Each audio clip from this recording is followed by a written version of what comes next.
आज मैं आपको सुनाऊंगा पंडित और भूत की एक मजेदार कहानी।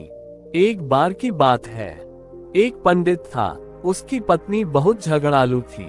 वो हर समय पंडित से लड़ती झगड़ती रहती थी। पंडित बहुत दुखी हो गया। उसको ऐसा लगता जैसे उसे सूली पर चढ़ा दिया हो। वह सहमा सहमा और डरा डरा सा रहता था। पंडित की पत्नी से सारा गांव थर थर कांपता था। लोग कहते थे कि उसका नाम सुनते ही देवता तक कांपने लगते हैं।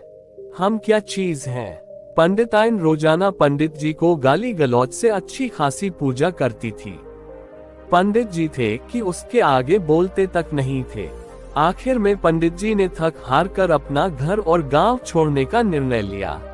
वह घर से निकलकर एक सुनसान भयानक जंगल में आ गया। एक वटवृक्ष के नीचे बैठकर आराम करने लगा।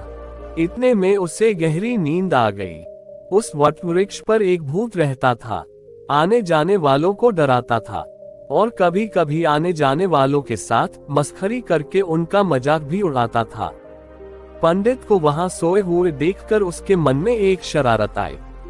वह धीरे से वटवृक्ष से नीचे उतरा और पंडित के सिर पर हल्की सी चोट मारी। पंडित घबरा कर उठ खड़ा हुआ।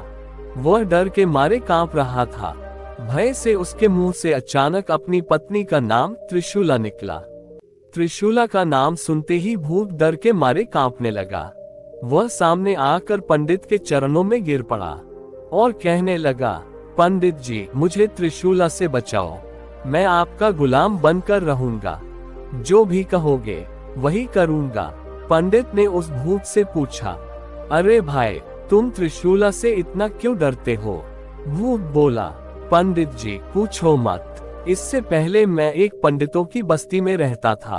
उसी गांव में पंडितों की एक लड़की जिसका नाम त्रिशूला था, वह भी रहती थी। उससे सारा गांव थर थर कांपता था। वह बहुत ही झगड़ालू स्वभाव की थी। एक बार की बात है कि तालाब के किनारे एक बार मेरी उससे मुलाकात हो गई। मैंने उसका हाथ पकड़ने का प्रयास किया। वह तालाब के किनारे कपड़े धो रही थी। वह कपड़े धोने वाले डंडे से मुझे पीटने लगी। उसने पीट पीट कर मुझे अधमरा कर दिया। मैं वहां से भागकर दूसरे गांव में आ गया। उसकी भी शादी हो गई। परंतु ये क्या, वह भी शादी करके उसी गांव में आ गई। एक बार फिर मैं गलती से उसके घर चला गया। उसने मुझे पहचान लिया। भीतर से मूसल लेकर आ गई और मुझे मूसल से पीटने लगी। मैं बड़ी मुश्किल से वहां से बचकर भागा। अब मैं इस सुनसान जंगल में रहता हूँ। कहीं वह यहाँ भी ना आ जाए। कृपा करके आप मुझे उससे बचाओ। भूत की बात सुनकर पंडित को संतुष्टि हो गई। पंडित ने सोचा, लोग भूत से डरते हैं, परंतु यहाँ पर तो भूत भी मेरी पत्नी से डरते हैं। कितनी बहादुर है मेरी पत्नी। पंडित ने मन ही मन विचार किया। भूत ने पंडित को बताया कि इस पेड़ के नीचे खजाना है। आप ये खजाना ले जाओ, परंतु त्रिशूला को मेरा पता मत बताना। पंडित ने धन निकाला, गठरी बांधकर सिर पर रखी और घर लौट आए। ये देखकर पंडिताइन बहुत खुश हो गई। वे दोनों खुशी खुशी रहने लगे। अब पंडिताइन ने भी पंडित को डांटना और उसके साथ झगड़ना छोड़ दिया था।